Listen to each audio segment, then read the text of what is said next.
अभी कुछ दिनों पहले हम लोगों ने एक उड़ीसा के हॉन्टेड हाउस के बारे में आप लोगों को जानकारी दिए थे। उससे जुड़ी हुई एक ऐसी खतरनाक घटना की कहानी बताए थे जो कि अपने आप में बहुत ज्यादा रहस्यमयी है।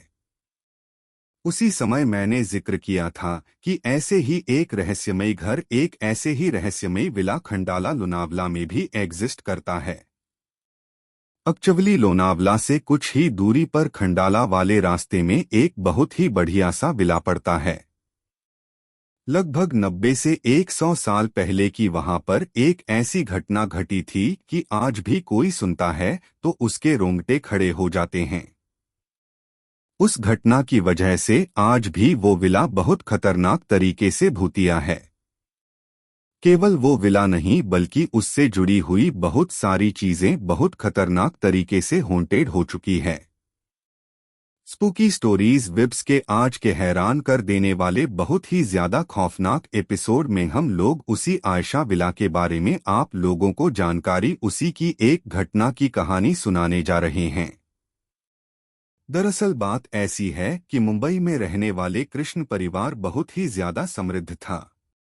बहुत पैसा था, उनके पास बढ़िया बिजनेस चलता था। पूरे इंडिया में, इंडिया से बाहर भी किसी तरह की उनकी लाइफ में कोई टेंशन नहीं थी। जो घर के मुखिया थे उनकी वाइफ थी और उनकी एक बेटी थी। बेटी भी बड़ी थी, यही 1718 साल के आसपास की थी। उसी दौरान उन लोगों ने फैसला लिया कि अब बहुत हो गई। लाइफ में भागा दौड़ी, अब लाइफ में थोड़ा आराम करेंगे, यहां से निकलकर कहीं और रहेंगे। खूबसूरत शादियों के बीच में उन लोगों ने एक प्रॉपर्टी सर्च करना शुरू किया। उन लोगों में ली खंडाला के आसपास की ये प्रॉपर उन्हें बहुत ही ज्यादा अच्छी लगी।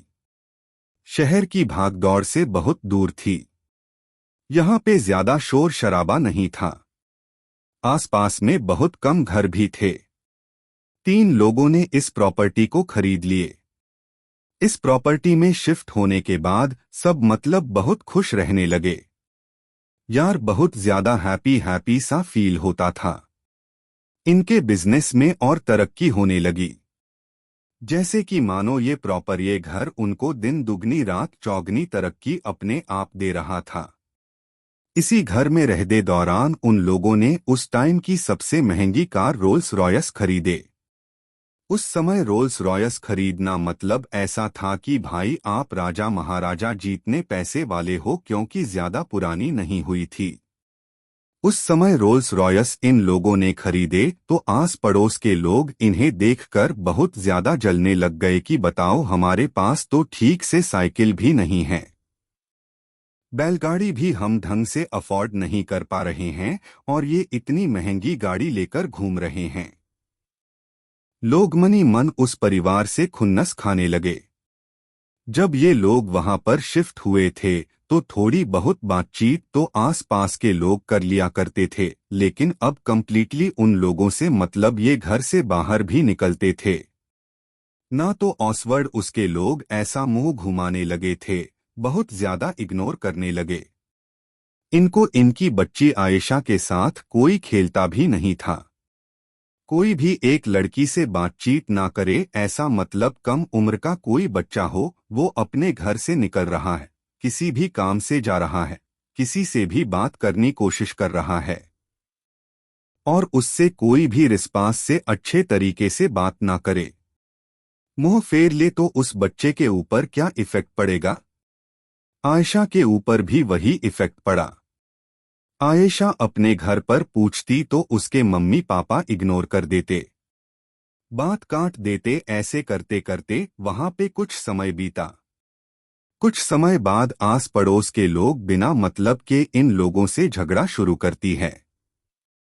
छोटी सी चीज होती, इन लोगों से चिल्ला चिल्ला कर सब लोग झगड़ा करने लगते, झुंड बनाकर आते, झगड़ा करते। फिर कुछ और समय भी था।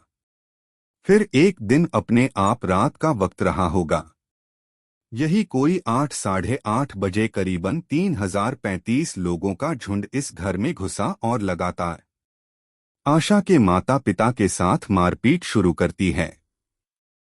हाँ, बहुत बुरी तरह से मारे। बहुत बुरी तरह से क्यों? लेकिन बस ऐसी क्योंकि जलने लगे थे। ये लोग समृद्ध लोग थे, पैसे वाले लोग थे, अपनी लाइफ में बहुत खुश थे, और उनकी खुशी से आस पड़ोस के लोगों को प्रॉब्लम थी कि ये क्यों हैप्पी, हमारे साथ ही सब अच्छा क्यों नहीं हो रहा है, इनके साथ ही क्यों हो रहा है। मतलब उनका ऐसा सोच हो गई थी कि हमारे हक की भी ये खुशी ले लिए हैं क्या इस एरिया में आके, लेकिन ये तो फुकट में जलने का बोले ना, क्योंकि खुद मेहनत और खुद कमाना नहीं है। कोई इंसान अच्छी समृद्ध है तो उससे इतना जलना और बिना मतलब मारपीट करना कैसे सोच के लोग होते हैं। वही तो, ऐसा ही हुआ। बहुत खतरनाक तरीके से मारपीट किए। ये मारपीट लगभग आधे 1 घंटे तक चली। अब देखो, उस टाइम में ऐसा नहीं होता था कि अपने पास मोबाइल या फोन घुमाएं, पुलिस बुला लिए नहीं होता था, और एक छोटी बच्ची का दिमाग भी उतना नहीं चल रहा है क्योंकि उस बच्ची के साथ भी हाथापाई हुई थी। फिर वहां पे किसी एक जो दम घटिया सोच वाला रहा होगा, उसने वहां पे फायर कर दिया। मतलब समझ रहे हो आप लोग क्या कहना चाह रहे हो। और उसी में झुलसकर आयशा के माता पिता की ऑन दी स्पॉट मृत्यु हो गई। अब वहां पे जो भीड़ थी उसमें से कुछ दरिंदों की नजर आयशा के ऊपर पड़ी और वो आयशा के ऊपर टूट पड़े, उसके साथ बहुत बुरा गर्म की, और फिर वो भी तड़प तड़प कर वहीं पर मर गई। मतलब इतनी छोटी सी बच्ची को भी नहीं छोड़ा, तड़प तड़प कर वहीं पर, और वहां से जैसे कि राक्षस किसी चीज में जीत जाते हैं वैसे खुशी मनाते हुए वहां से बाहर निकल गए। फिर क्या था, ये कांड के ठीक 3-4 दिन बाद लोगों ने ये नोटिस करना शुरू किए। किस घर के अंदर से अभी भी आवाज आ रही है, जैसे कि उस रात को आई थी, आज भी आती है, चीख रहे हैं, चिल्ला रहे हैं। कोई भी पास में जाकर ढूंढने की या कुछ समझने की कोशिश करता तो उसे अजीब सी अंदर से फीलिंग आती है, एक अजीब सा डर लगता, ऐसा लगता कि उसे कोई अंदर की तरफ खींच रहा है, तो व्यक्ति वहां से भाग जाता। धीरे धीरे करके कुछ दिन बीते और उस घर के आसपास लोगों ने जाना पूरी तरीके से बंद कर दिया। जो कोई भी जाता ये दावे के साथ कहता उसे आवाज तो आती आती है, साथ ही साथ एक लड़की भी दिखाई देती है, सफेद कपड़ों में। कोई भी हिम्मत नहीं जुटा पा रहा था कि उसके अंदर जाए और उस प्रॉपर्टी को अपने हिस्से में ले ले, क्योंकि इनके रिश्तेदार तो बेशक रहे होंगे। रिश्तेदारों की भी हिम्मत नहीं पड़ी, और ये जिन दरिंदों की भीड़ नहीं हरकत की थी उन लोगों की भी हिम्मत नहीं पड़ी, क्योंकि इन शार्ट उन लोगों का शायद यही मकसद रहा होगा कि इनको खत्म करो और ये प्रॉपर्टी अपने अंडर में ले लो। यही होगा, जमीन प्रॉपर्टी का ये लफड़ा था। उन लोगों को लगा हुआ कि इतने अमीर लोग हैं, इनके रिश्तेदार भी अमीर होंगे और एक घर के लिए ऐसे भागा दौड़ी करेंगे, नहीं तो इनको मारो पिटो और ये सब ले लो। लेकिन उन लोगों की भी हिम्मत नहीं पड़ रही थी, क्योंकि वो हमेशा कहते थे कि हम जाते हैं इस घर के अंदर तो हमें कोई दिखाई देता है।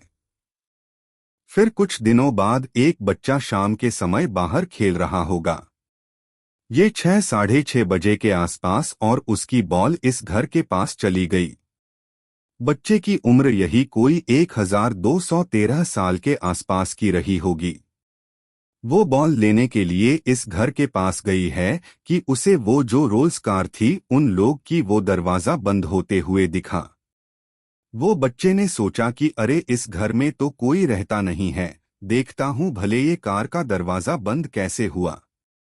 पहले खुला हुआ था, बंद कैसे हुआ। बच्चा बाहर की तरफ से ही, मतलब गेट के सामने ही लगी हुई है, और वो गेट ऐसा जाली जाली लकड़े लकड़े वाला है, तो वहां से कार दिखती थी। तो ये जाली के गेट के सामने तरफ आया और कार देखने की कोशिश किया।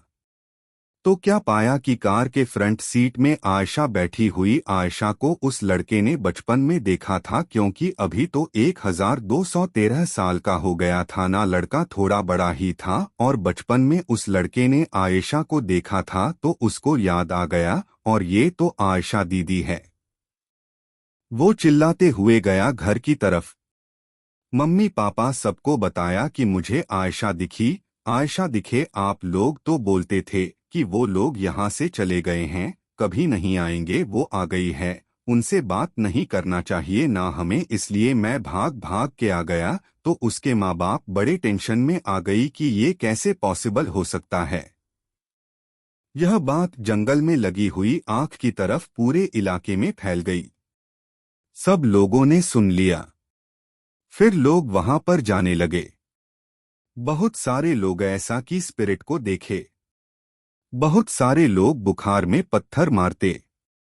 बहुत सारे लोग वो कार से जुड़ी हुई चीजों को निकाल के उसको मतलब पूरी तरीके से वो मतलब कार खोलने की कोशिश कर देते हैं कि ना ये कार रहेंगी ना ही ऐसा की आत्मा। लेकिन वो सारी चीजें अपने आप एक रात के बाद जुड़ जाती। कई बार ऐसा हुआ कि लोगों ने कार धक्का मार के उस प्रॉपर्टी से बाहर निकाले। बोले कि इसको जाओ, कहीं दूर छोड़ के जाओ, अपने एरिया में नहीं चाहिए लफड़ा, क्योंकि इस कार के अंदर दिख रही है वो लड़की शाम के समय दिखती है, दिन में नहीं। तो इन लोगों ने दिन में लेके गए। अब शाम होते होते मतलब शाम होती और अगला दिन निकलता, वो कार वापस से अपनी जगह पे मिलती। इस कार की कंप्लेंट भी हुई। मतलब वहां के जो शासन रहा होगा, पुलिस वाले रहे होंगे, उन लोगों ने भी इस कार को वहां से हटाने की कोशिश की। लेकिन रात भर में पता नहीं ऐसा कौन सा चमत्कार होता, ये कार वहीं पर लौटकर आ जाती। जैसा कि मैंने बताया कि कार के पुर्जे तक निकाले गए थे, तो भी निकाल निकाल के लोग अपने घर में भी ले गए थे कि इसको घर में रख दो, ये पूरी कार खोल दिए हैं। लेकिन अगले दिन उठते तो जो पुर्जा घर में लेके आया था कोई इंसान, उसको वो पुर्जा अपने घर पे दिखता ही नहीं। भाग के जाके उस आयशा बंगलों में देखते तो क्या पाते कि वो पूजा तो कार में ऑलरेडी जुड़ा हुआ है। सब लोगों ने ये ऐलान कर दिए कि अब कुछ भी हो जाए इस घर के पास नहीं जाना है।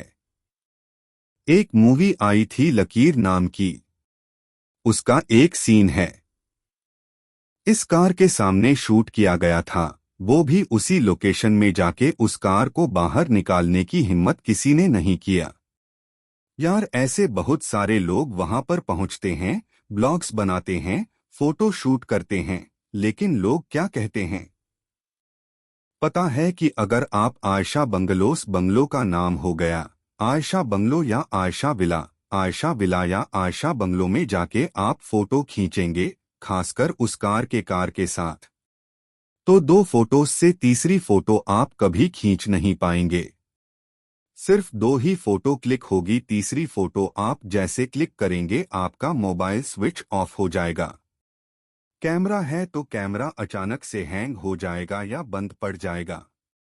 3 फोटो 4 फोटो तो आप कभी खींच ही नहीं पाएंगे, सिर्फ दो मतलब दो।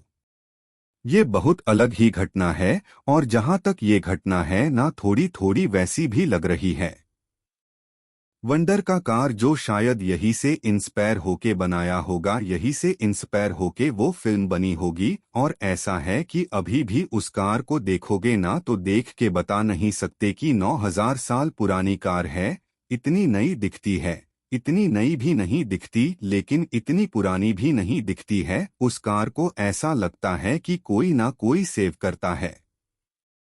कहते हैं कि आयशा को उस कार से बहुत ज्यादा प्यार था, तय कि वही उसकी आत्मा उस कार को बहुत अपने दिल के करीब था, इसलिए अभी भी दिल के करीब समझती है और उसमें अभी भी बसती है। उसके आत्मा अभी भी बसती है। लेकिन सोचो उनके साथ तो उतना बुरा हुआ, लेकिन उन लोगों ने जिन्होंने उनके साथ किया था उनके साथ कुछ बुरा कर भी नहीं पाया, क्योंकि वहां पे वो आया नहीं होंगे, कहीं चले गए होंगे। सही बात है, लेकिन वो उनकी जिंदगी में ऊपर वाला उनके साथ कुछ ना कुछ तो बुरा किया ही होगा। सही बात है, कभी आपको भी मौका मिले तो आयशा विला। अगर आप लोनावला खंडाला जाते हैं तो आयशा विला में जरूर विजिट करें। लोग कहते हैं कि उस बंगलों के आसपास भी जाओ ना तो आपको लिटरली प्रेजेंस फील होती है कि यहाँ पे कोई तो एक ऐसे एनर्जी है जो कि बहुत सताई हुई है, बहुत तड़प रही है। आपको अंदर से पेन महसूस होगा। वहां पे कुछ समय भी आप रुकेंगे तो और कार की तरफ आप देखने की कोशिश करेंगे तो पक्का कुछ ना कुछ गड़बड़ी आपको जरूर फील होगी। खैर, इसी एक नोट के साथ इस कहानी का अंत करते हैं।